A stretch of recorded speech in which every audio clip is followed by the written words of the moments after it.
Hey, running friends. Welcome to the Wrinkled Runner podcast. I'm Sherry, the Wrinkled Runner. I'm over 50 and I love to run wherever I go, but Buffalo, New York is my home.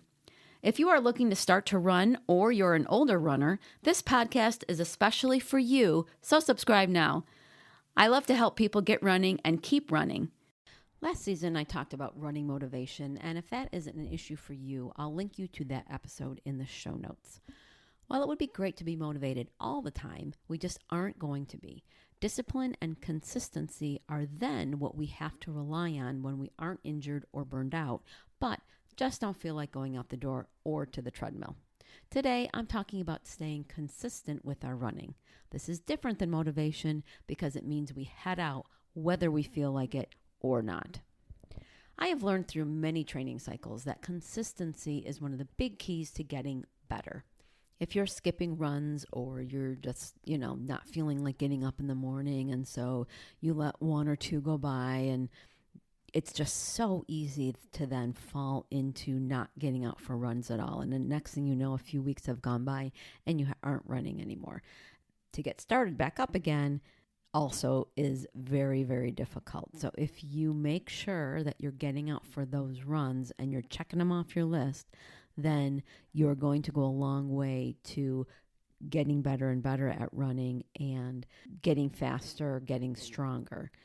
When we start slacking off, when we don't hit those runs, it's just too easy to then fall into not doing it. Think of how many times you've started something and then you skipped here and there, and then you skipped a little more, and then all of a sudden you weren't doing whatever it was anymore.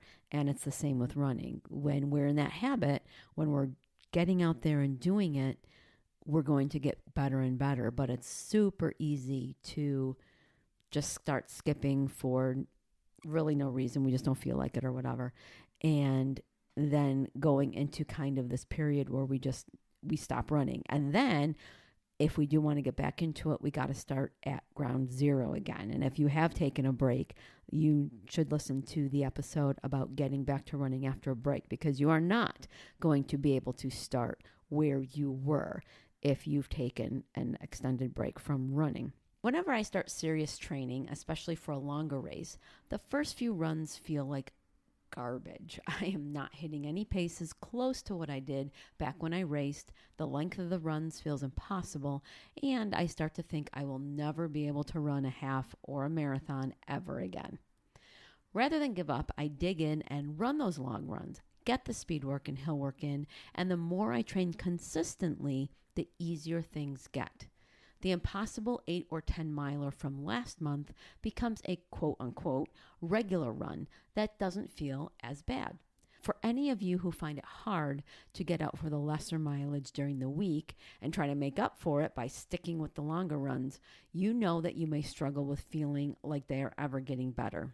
I backed out of my last marathon a few months ago because I could not get out for all of the runs I was supposed to. And even though I kept up with the longer runs, they were always extremely difficult, and I wasn't building up any running fitness. You may have heard it said that to get better at running, you need to run. And that is so, so very true. Besides rest and recovery days, which are also extremely important keys to getting better, consistently keeping up with the runs you are supposed to do will get you to where you need to go. Now, obviously, if you are sustaining an injury or you need time to rest a niggle, that is a different story. But if you are healthy and struggling, staying on top of every run will take you far.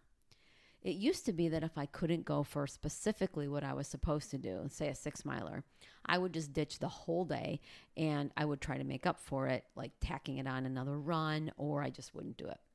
Now I am much more likely to get out for whatever I can, even if it's just for 30 or 40 minutes before I have to do whatever it is in my schedule that's taking me away from getting the prescribed run in. Unless, of course, like I said, I'm sick or injured. When we treat running like brushing our teeth and just get out and do it and make it a habit, we will benefit without having to think about it. Go back and listen to the episode on motivation if you need some ideas on how to get out there when you don't feel like it. Just knowing that consistency will get you better should also be a motivation for you. Remember, our running fitness is built run by run, stacking one on top of the other. Now, this absolutely does not mean sacrificial consistency, where you run yourself into injury or burnout. Those two things will lead to the opposite of consistency, and that's going to happen pretty quickly.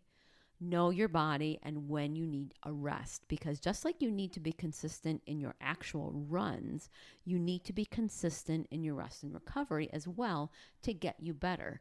So when I talk about consistency, even though I am kind of focusing on the actual running part, the big picture is consistency in your training as a whole. And don't get discouraged if you are running habitually and a run is really tough.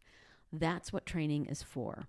When I marathon train, that first 16 or 18 miler is darn hard, and it's not going to ever be easy, at least for me. When I do run my first 16s or 18s or whatever, I find it so hard to believe that I am ever going to be able to run 26.2. And I find it hard to believe that I ever ran 26.2. But that is what training is for. It's not supposed to feel easy all the time. And if it does feel easy, if that 16 or 18 miler feels like cake to you, then your goals aren't big enough, and you should be looking at either trying to get faster or running ultras, because for me, for what I think of a 16 or 18 miler, it's not ever going to be super easy, but you're going to go from it being super, super hard to at least doable and go from there. So to take your running to the next level, or to keep up your running fitness, you need to keep at it. Be consistent.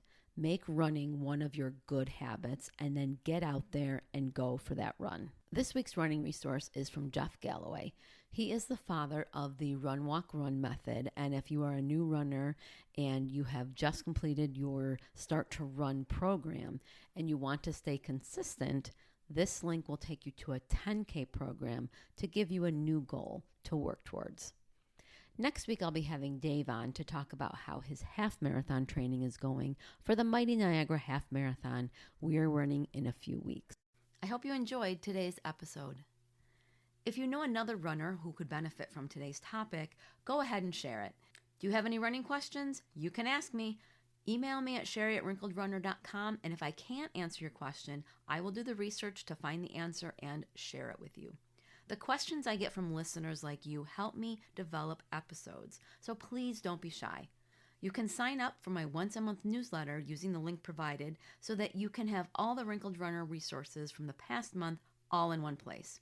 I also have opened up my virtual coaching in addition to coaching one-on-one with those in the Buffalo, New York area. So head to my coaching page on the Wrinkled Runner website, which I will, of course, link to, and check out how we may be able to work together. Until next Monday, thanks for listening, and I'll see you on the run.